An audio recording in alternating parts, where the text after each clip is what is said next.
বান্ধবী মালতী, তুই শেষ পর্যন্ত একটা বুড়োকে নিয়ে পালিয়ে আসলি। এই বুড়োর নামে 10 কোটি টাকা আছে। এই শোনো শোনো, ধনা, এরা সবাই তোমাকে বুড়োই ভেবেছে। আসলে আমি যে পালিয়ে বিয়ে করব বলে তোমাকে বুড়ো সাজিয়েছি, ওরা কেউ জানে না। তুমি আমার বান্ধবীর বাড়িতে থাকো, আমি বাড়ি থেকে পরিস্থিতি দেখে এসে তোমাকে নিয়ে যাবো। সম্পদ, তোমাকে বুড়ো সাজিয়ে আমার বান্ধবীর বুড়োর সাথে পাল্টে নেবো। তুমি পরপুরুষের ঘর করবে? আরে তুমি টেনশন করছো কেন? বুড়ো বেশি দিন লাস্টিং করবে না। বুড়ো মরে গেলে 10 কোটি আমার, তখন তুমি চলে আসবে। হ্যাঁ, সবসময় এইভাবেই বুড়ো সেজে থাকবে। দেখো, কচি বউ বিছানায় পেয়ে যেন যৌবন দেখিও না, তাহলে আমার বান্ধবী কিন্তু ধরে ফেলবে। কি জানতো না। এই নাও, বান্ধবী তোমাকে দেখার আগেই এই পাউডারটা বান্ধবীর চোখে মেরে দেবে। ও বুড়ো, মালতীর থেকে আমি বেশি তোমাকে আদর করব, তুমি আমার ঘর করো। মালতীর কি হবে? আমি তো আছি।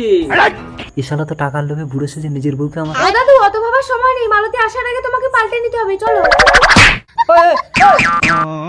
ওই বুড়ো, কিছু করবি না বলে দিচ্ছি। কি হয়েছে ধনা? ওরে বাবারে, আমি তো চোখে কিছু দেখতে পাচ্ছি না। তোমাকে তো কচি কচি দেখাচ্ছে কেন? আমার উপরটা বুড়ো হলেও ভেতরটা তো কচি। হ্যাঁ হ্যাঁ, জানি জানি, চলো বাড়িতে মা মেনে নিয়েছে। মা, এই মাকে প্রণাম করো, প্রণাম করো। থাক বাবা, জামাই নিচু হলে তোমার কোমরে লাগবে। এ বুড়ো তবু ঠিক আছে, বুড়োর নামে 10 কোটি টাকা আছে। বুড়ো ফটকে গেলে তুই আরেকটা ধরে নিতে পারবি। আর ওই ভিখারি ছেলেটা ধনা নাকি, ওকে বিয়ে করলে আমি মানতাম না। এই চলে এসো, আজ আমাদের ফুলসজ্জা। সে বয়স কি আর আছে? থাক থাক, ঘরের ভিতরে আর বুড়ো সাজতে হবে না। এবার আসল রূপ ধরে খাটে উঠে এসো। আসল রূপ মানে? আরে ধনা, তোমাকে মা মেনে নেবে না বলে তোমাকে আমি বুড়ো সাজিয়েছি। হ্যাঁ, এটি দেখার আগে আপনি যদি একজন ভালো মানুষ হন, ভিডিওতে একটি লাইক দিয়ে চ্যানেলটাকে সাবস্ক্রাইব করে দিন, আর আপনার সুন্দর নামটি কমেন্ট বক্সে লিখে যাবেন। ধনা বুড়ো না, তার মানে তো আমার বউয়ের ব্যবস্থা করে দিয়েছে। ধনা,